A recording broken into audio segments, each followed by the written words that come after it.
Hello दोस्तों, मैं सरला Yadav SY Hindi platform पर एक बार फिर से आप सभी का हार्दिक अभिनंदन करती हूं। और आज हम पढ़ाएंगे बसंत भाग 3 जिसका पहला ही अध्याय है ध्वनि। ध्वनि जो कविता है ये लिखी है सूर्यकांत त्रिपाठी जी ने। मैं नीचे आपको दिखा देती हूँ। ध्वनि जो कविता है ये लिखी है सूर्यकांत त्रिपाठी जी ने। सूर्यकांत त्रिपाठी जी जो है इस ध्वनि कविता के कवि हैं। बसंत भाग 3 जो कि आपकी एनसीईआरटी की पुस्तक है, उसी का हम पहला अध्याय लेकर आए हैं। और जो बसंत भाग 1 और 2 भी मैंने अपने एसवाई हिंदी प्लेटफॉर्म चैनल पर शुरू करवा रखा है। अगर आपने नहीं देखे हैं तो देख लेना। और बसंत भाग 1 के हमारे 7-8 अध्याय कंप्लीट हो चुके हैं। आज हम बसंत भाग 3 का ध्वनि नामक पहला ही जो कविता है वो लेकर आए हैं। इसके कवि का नाम है सूर्यकांत त्रिपाठी निराला। और इस कविता में क्या संदेश देना चाहता है या कवि का क्या भावार्थ है या इस कविता का मूल भाव क्या है कि कवि जो है मनुष्य को आशावादी बनने का संदेश देता है। कवि कहता है कि हमें किसी भी परिस्थिति में हिम्मत नहीं हारनी चाहिए। जो लोग आलसाए हुए हैं, जो आलस में डूबे हुए हैं, जो सोए हुए हैं, उन्हें जगाने की कोशिश करता है। कहता है कि हर दिन एक नया सूर्य उदय होता है, हर दिन एक नया प्रातः होता है। तो हमें कभी भी हिम्मत नहीं हारना चाहिए। मनुष्य को हमेशा आशावादी बने रहना चाहिए। तो ये इस कविता का भावार्थ था। कविता की पंक्तियां हम देख लेते हैं बारी बारी। अभी न होगा मेरा अंत, अभी अभी ही तो आया है मेरे वन में मृदुल वसंत, अभी न होगा मेरा अंत। वैसे एक बात तो मैं आपको बता देती हूँ कि जब सूर्यकांत त्रिपाठी निराला जी को ये कहते थे कि तेरे बस की बात नहीं है कविता करना, तो कवि ने एक तरीके से उन लोगों को कहा है इस कविता में कि जो लोग मुझे कहते थे कि तुम कविता नहीं कर सकते, तो कवि उन्हीं के तानों से और उसके मन में एक चेतना जागृत होती है और कविता करने की शुरुआत करते हैं और कहते हैं कि अभी न होगा मेरा अंत। कवि कहता है कि मेरा अंत अभी नहीं होगा, अभी अभी ही तो आया है मेरे वन में। वन मतलब मेरे जीवन में, मृदुल का मतलब होता है कोमल। मेरे जीवन में अभी अभी बसंत आया है, मेरा अभी अंत नहीं होगा, अभी न होगा मेरा अंत। बार बार कवि कह रहा है कि अभी अभी तो मेरे जीवन में आशा की उम्मीद फूटी है, अभी अभी मेरे जीवन का अंत नहीं होगा। आगे कवि क्या कहता है, हरे हरे ये पात। देखो आपसे इस प्रकार के प्रश्न पूछे जाएंगे। पात का मतलब होता है पत्ते, और पत्ते की विशेषता बताने के लिए ये बताए हैं हरे हरे। तो पात जो है आपका विशेष्य है, यहाँ पर आपका विशेष्य है। और ये जो है हरे हरे, ये आपका भाषा के दृष्टिकोण से ये विशेषण है। तो आपके सिलेबस में यही लिखा हुआ है कि आपको इसी तरीके से पढ़ना है। ठीक है। हरे हरे ये पात मतलब हरे हरे पत्ते, डालियाँ, कलियाँ, कोमल गाद। अभी तो ये मेरा जो शरीर है बहुत ही कोमल है। हरे हरे पत्ते, डालियाँ और कलियाँ इस पर अंकुरित हुई हैं, मतलब पनपने लगी हैं।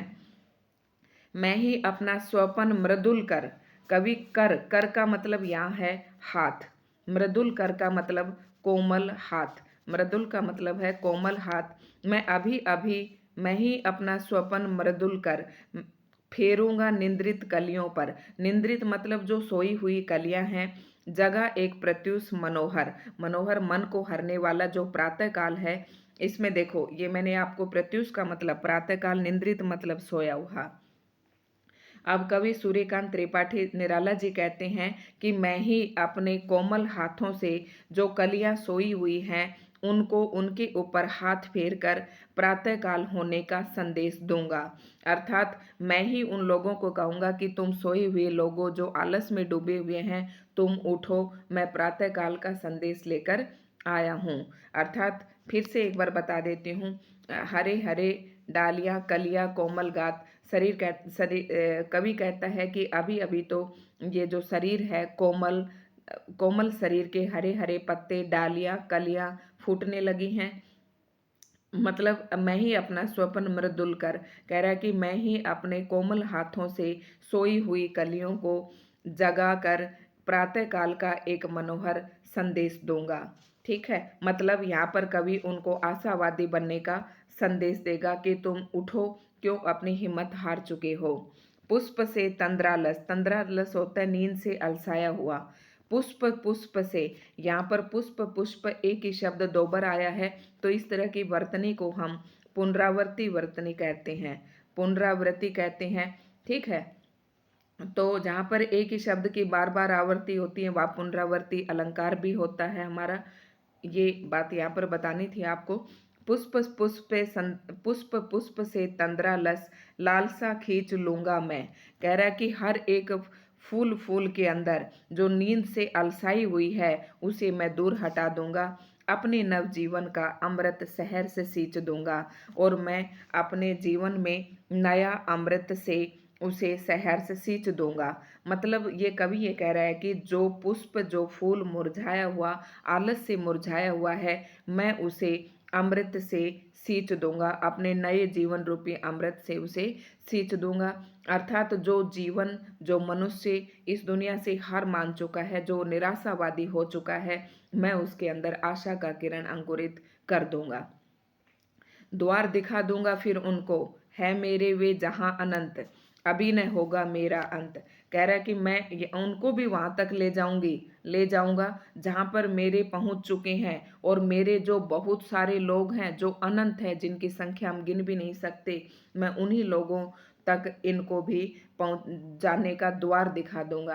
अर्थात मेरे अपने अनंत जहां पर भी हैं, जो आशावादी बनकर गए हैं, मैं उन्हीं लोगों को, इन लोगों को उनका भी द्वार दिखा दूंगा, और अभी मेरा अंत नहीं होगा। ये जो कविता लिखी है, ये जो लिखी है सूर्यकांत त्रिपाठी जी ने, तो इसका भावार्थ था। आई होप आप अच्छे से समझ गए होंगे।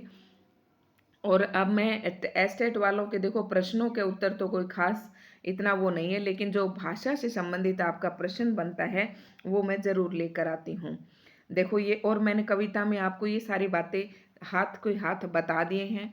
जैसे कि हरे हरे पुष्प पुष्प में एक शब्द की एक अर्थ में पुनरावृत्ति हुई है। कविता में हरे हरे ये पात, वाक्यांश में हरे हरे शब्द युगम, इन्हें युग्म शब्द बोलते हैं, पत्तों के लिए विशेषण के रूप में प्रयुक्त हुए हैं। या पात जो है बहुवचन में प्रयुक्त हुआ है, पात मतलब पत्ते हैं, ये बहुवचन में प्रयुक्त हुआ है। ऐसा प्रयोग भी होता है जहाँ कर्ता या विशेष्य एक वचन में हो और कर्म या क्रिया या विशेषण बहुवचन में। जैसे ये कह रहा है कि कर्ता या विशेष्य जिसकी विशेषता बताई जा रही है वो तो एक वचन में हो, और जो उसका कर्म या क्रिया है वो विशेषण बहुवचन में हो सकता है। जैसे वह लंबी चौड़ी बातें करने लगा। लंबी चौड़ी कविता में एक ही शब्द का एक से अधिक अर्थों में भी प्रयोग होता है। देखो, एक ही शब्द का एक से अधिक अर्थों में जहाँ पर प्रयोग होता है, मतलब क्या कह रहा है, एक ही शब्द का जहाँ वाक्य में एक ही शब्द एक से ज़्यादा बार आए और उसका अर्थ जो है हर बार भिन्न भिन्न आए, तो वहाँ पर आपका यमक अलंकार होता है। जैसे यहाँ इसने बताया है कि 3 बेर खाती थी, वो 3 बेर खाती थी, मतलब 3 बेर खाती थी, बेर जो खाने वाले, और 3 बार ही खाती थी। मतलब यहाँ बेर का मतलब वो बेर वाला हमारा फल जो बेरी वाला है, और ये बेर का मतलब समय बताया कि 3 बार खाती थी वो। ठीक है, तो वो 3 बार खाती थी, वह 3 बेर खाने लगी। एक शब्द बेर का 2 अर्थों में, ये मैंने आपको बता दिया है कि यहाँ पर कौन सा अलंकार है, यमक अलंकार है। कभी कभी उच्चारण की समानता से शब्दों की पुनरावृत्ति का आभास होता है, जबकि दोनों 2 प्रकार के शब्द होते हैं, जैसे मन का और मन का। ये आपके श्रुति संभिन्नार्थक में आएंगे इस तरीके के। कह रहा है कि मन का मतलब अपने मन का, और ये मन का मतलब मोती या मनिया। ठीक है, तो ये थे आपके कुछ भाषा से संबंधित प्रश्न, और ये पुनरावृत्ति वाले मैंने आपको बताई दिए हैं। जैसे बातों बातों में, ठीक है, लाल लाल, सुबह सुबह, रातों रात, घड़ी घड़ी। जैसे बातों बात, हाथों हाथ, रातों रात, इनमें क्या होता है, एक ही शब्द जो बार बार आता है, 2 बार आता है एक जैसा शब्द, वहाँ पर आपका अव्ययीभाव क्या होता है, समास होता है। तो मैंने ये कविता आपको बहुत ही अच्छे से बताई है, आई होप आपको अच्छे से समझ में आ गई होगी। और है कोमल गात। कोमल गात मतलब यहाँ पर गात मतलब शरीर, शरीर की विशेषता बताई है। या मृदुल बसंत, बसंत की विशेषता बताई है। हरे हरे पात या हरे हरे मतलब पत्तों की विशेषता बताई है, हरे हरे। ठीक है, तो हिंदी विशेषणों के सामान्यतः 4 प्रकार के माने जाते हैं। अब आपसे पूछे कि हिंदी में विशेषण कितने प्रकार के होते हैं, तो एक गुणवाचक विशेषण, एक परिमाणवाचक, एक संख्यावाचक और एक सारनामिक विशेषण। एक गुणवाचक, ये याद रखना, परिमाणवाचक, संख्यावाचक, गुणवाचक और सारनामिक विशेषण।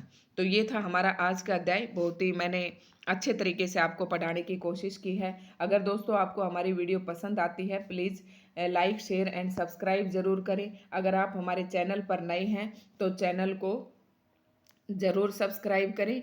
मुझे नहीं लगता कि कोई इस तरीके से आपको पढ़ा भी रहा होगा, इतनी डिटेल से और इतने अच्छे तरीके से। आपके संभावित बनने वाले हर एक प्रश्न का मैंने यहाँ पर जवाब दिया है आपको। तो दोस्तों वीडियो को अधिक से अधिक सब्सक्राइब शेयर करें और चैनल को ज़्यादा से ज़्यादा सब्सक्राइब करें। धन्यवाद।